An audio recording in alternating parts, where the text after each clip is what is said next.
Imagine a creature so tough it can survive being boiled, frozen, irradiated, and even blasted into space. No, it's not a superhero. It's a real life microscopic marvel called the tardigrade. Today, we'll unpack the secrets of these tiny organisms and dive headfirst into their incredible ability to repair DNA damage, even from deadly chemicals like cyclophosphamide.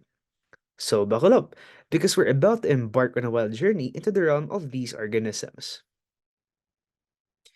DNA, the blueprint of life, often faces damage from various sources such as radiation, chemicals, and environmental factors that result in DNA lesions. Sometimes we want this, especially in cancer therapy where we target cancerous cells to prevent them from rapidly dividing. But the downside is chemotherapy and radiation also affects healthy cells, which leads to side effects that we don't like.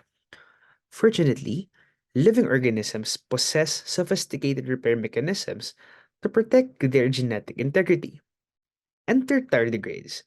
These little water bears have earned their reputation as extremophiles due to their resilience in extreme conditions, including surviving desiccation, radiation, and wide temperature fluctuations.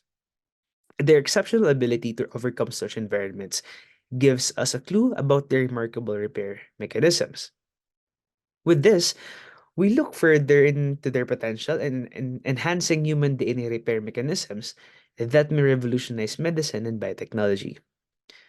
To understand this, we will examine basic excision repair or BER, which is a specific mechanism of repair that fixes DNA damage from oxidation, alkylation, or deamination, because these processes cause chemical modifications to the DNA bases, which may result in incorrect base pairings or mutations. In this figure, we also see that BER is an enzymatic pathway since it utilizes the enzymes DNA glycosylase and the nuclease polymerase 1 and DNA ligase in repairing the damaged bases.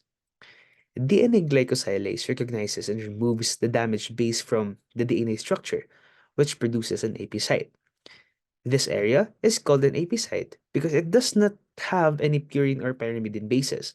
Then, and the nuclei cleaves the AP site before the DNA polymerase 1 fills the gap, and DNA ligase seals it.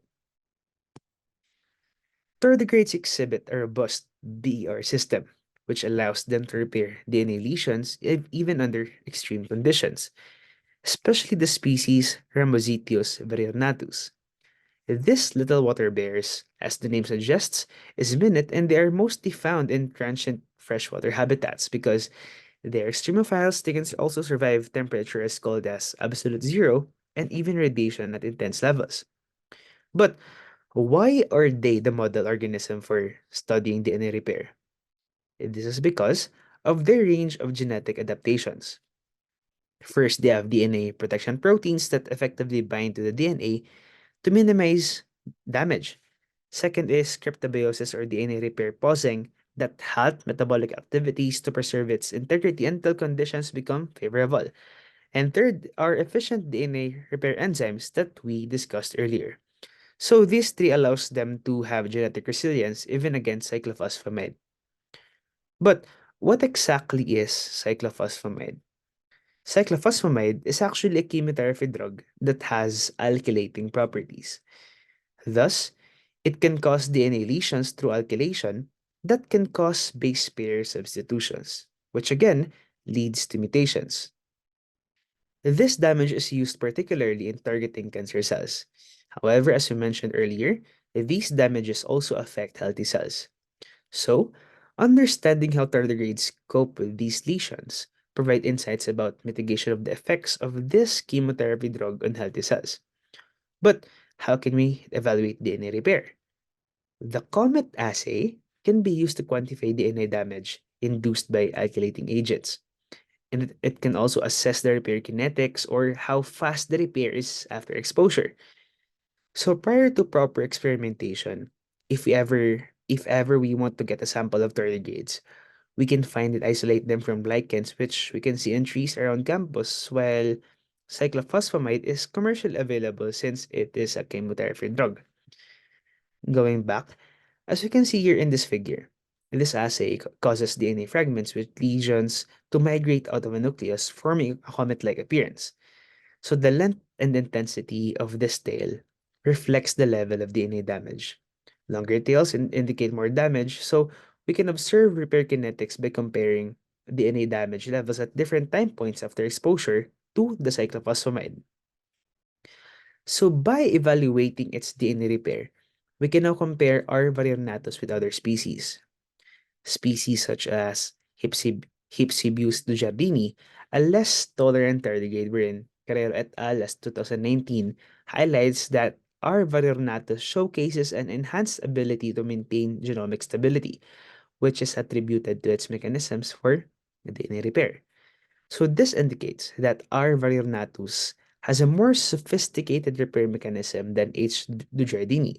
Thus, this makes H. dujardini more susceptible to DNA damage from radiation and chemicals that initiate processes like alkylation.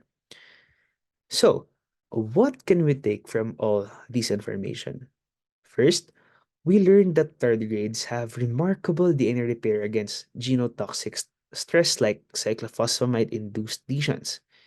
Secondly, repair mechanisms provide insights into genetic adaptation and resilience in extreme environments such as the comparison between R. varionatus and H. dujardini, where we see that R. varionatus is more adapted to extreme conditions genetically. We also learn that this is relevant to human health and biotechnology since tardigrade repair mechanisms can potentially advance DNA repair therapies, enhance biotechnological processes, and fortify systems against genotoxic damage of healthy cells. Thus, we can see its relevance to cancer therapy, especially within humans. Now, we can use this current knowledge as a baseline in exploring other prospects, such as space exploration, and the role of DNA repair in tardigrades in harnessing resilience in other organisms. So, with this considered, I end my presentation. Thank you so much for listening.